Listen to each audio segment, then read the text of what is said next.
নমস্কার বন্ধু, চলে এলাম আমরা টিফিন নিয়ে রুই মাছের ঝোল। তো মাছ কটা নুন হলুদ মাখিয়ে নিলাম। এবার তেলের মধ্যে মাছ কটা ভেজে নেবো, হালকা ভাজবো, বেশি ভাজবো না। ভেজে বাটিতে তুলে নিলাম। এবার ওই তেলে জিরা তেজপাতা করে নিলাম। দিয়ে লম্বা লম্বা করে আলু কেটে রেখেছি, সেই আলু কটা দিয়ে দিলাম। দিয়ে একটু লাল লাল করে ভেজে নেবো আলুটা। ভাজা হয়ে গেলে মিডিয়াম সাইজের টমেটো কেটে রেখেছি, সেটাও দিয়ে দেবো। একটু নাড়াচাড়া করে এবার আদা বাটা দেবো।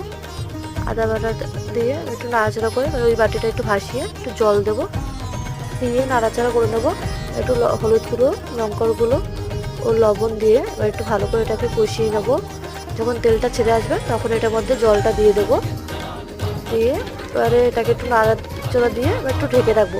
10 মিনিট পর দেখবো আবার। 10 মিনিট পর আবার ঢাকনাটা তুলে দেখলাম আলুটা সেদ্ধ হচ্ছে নাকি।